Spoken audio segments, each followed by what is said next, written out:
Hey guys, we are going to work on practice sheet 31. So we're going to start with number 1. So please make sure you have a formula chart in front of you. If you don't have it, pause the video, get a formula chart now.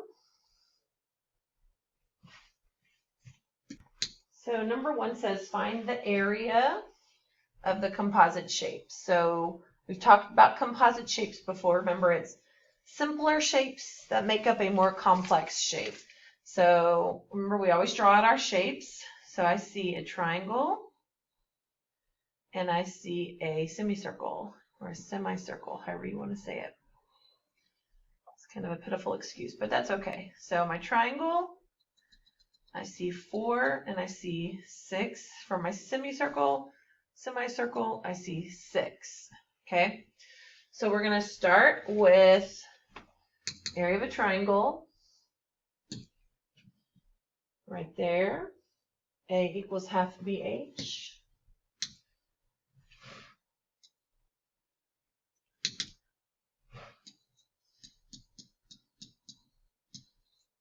And hopefully we know, regardless of what numbers that we have, that we always want to use the one with the right angle.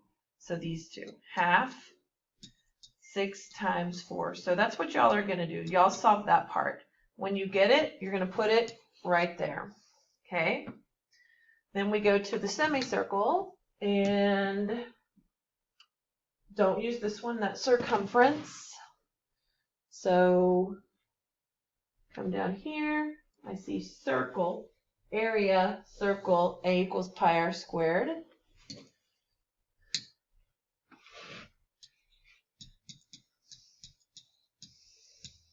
So remember pi, we can find it on our formula chart.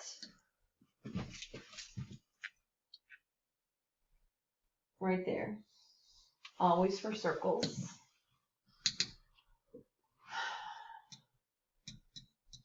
And then we need the radius. So a lot of us will want to put 6, but hopefully some of us know that 6 that's the diameter, because that goes all the way across. So we only need the radius. Okay? Not because it's a semicircle, but because that's the formula for area of a circle. Okay? So we use that. Okay? So 3.14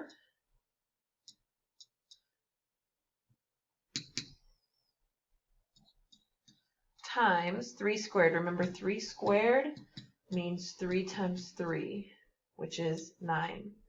So your job is to multiply that. Okay? Once you multiply that, you have got to remember this is a half circle.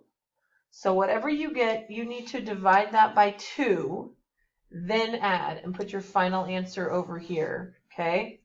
So this gives you a full circle. Then divide it by 2 to get the semicircle, and then you'll add. Okay? I'm not going to do number 2 for you, but I will read it. This is a real star problem. You're going to see it's not super difficult. It says Hector paid $105 for 6 tickets to a hockey game. Each ticket cost the same amount. What was the cost of each ticket in dollars and cents? So we want the cost of each ticket. I want the cost of one ticket. So I'm going to have you solve that, and I want you to grid it. Carefully grid it. Okay? Number 3, Ms. Walker has mechanical pencils that she gives to students as rewards. She has 21 red mechanical pencils, 3 black mechanical pencils, and 4 blue mechanical pencils. What is the probability that if a mechanical is randomly selected that it will not be black or blue? So I do not want black or blue. And then it says write the answer as a percent. So if you remember, when we're finding probability, generally I find that fraction first. Okay? So we need a total. So what is 21 plus 3 plus 4?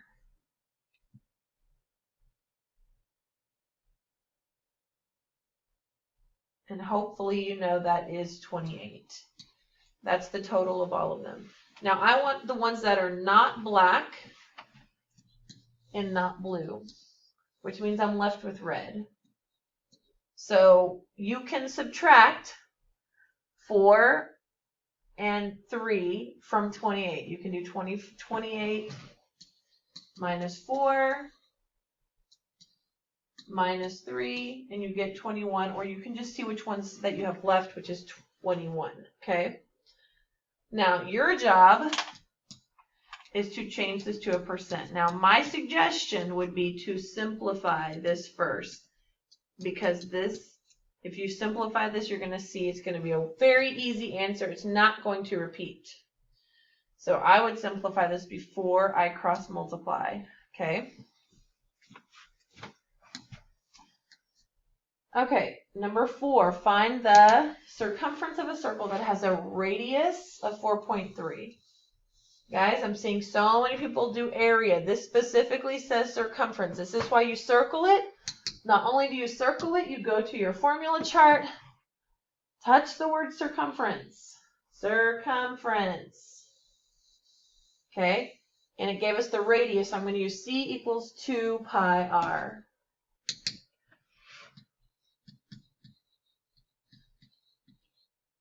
Okay, so I have to multiply 2 times 3.14, that's our estimate, for pi times 4.3. Guys, there's no half here. Don't divide anything by 2. This is multiply 2 times 3.14 times 4.3. Okay, that's your job. Number 5 says, the Bird family makes a net income of $3,100 a month. The family spends $434 a month on their car payment. What percent of their net income is spent on their car? Okay, what percent of the net income? So we know this is a percent problem, and we do not have a percent. So our backup method is over of equals percent over 100. Okay, so it tells me the of. It says of the net. Well, the net is 3,100. We already know 100. We already know we're looking for the percent. What do I want the percent of? Spent on their car. Well, this is not a subtraction one. We actually use 434. Okay, because that's what is spent on their car. So 43400, 3,100 x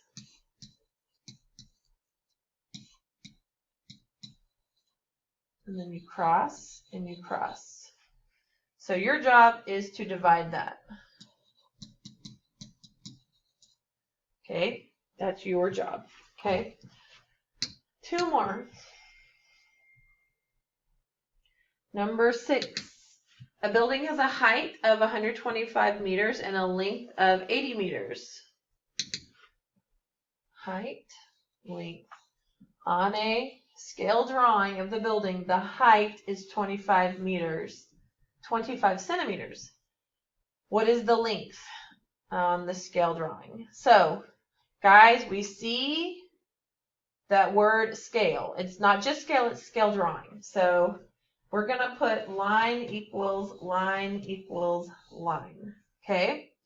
Because we see it. So on here, I'm going to say, there's different ways of doing this. We don't have the scale exactly, but we can still figure this out. We can do height, if you want to, but most of us are used to doing our units. So my units right now are meters and centimeters, right? Meters and centimeters, okay? So we have a building height of 125 and we have a building length of 80. Building height of 125 and a building length of 80. Then it says on a scale drawing of the building, the height is 25 centimeters. The height is 25 centimeters. What is the length? okay? So your job is to set that, or we already have it set up, is to solve that. But notice it doesn't give me the scale this time. It's giving me information for the scale though, okay? Because it's saying here's the height in meters. This is what it would be in centimeters, okay? And the last one. Find the volume. Hopefully everybody knows this is a triangular prism. Remember when we're doing volume, we do the 5V method, and we will use the formula chart twice. Now, since this is a triangular prism, I'm going to, remember, draw this to the side. Okay, so I have 3 and 8. And then this is the other height. So we don't need to use 5. 5 is this. I do not need it for volume. Okay, so formula for volume of a prism is V equals big BH.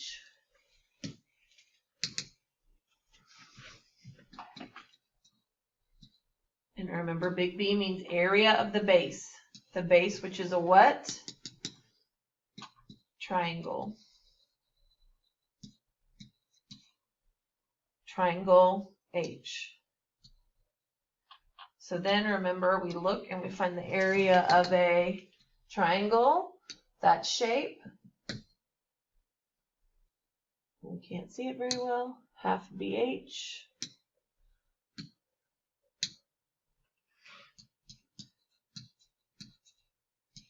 Okay, and then we plug our numbers in. Okay. Remember, it doesn't matter that it is sitting on the rectangle. Most prisms are mostly rectangles. So half, get the numbers from the triangle. 8 and 3, don't use 5 because this has the right angle.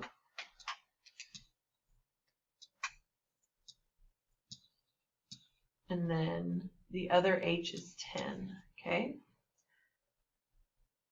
So I like to do half of 8. And then you can multiply that.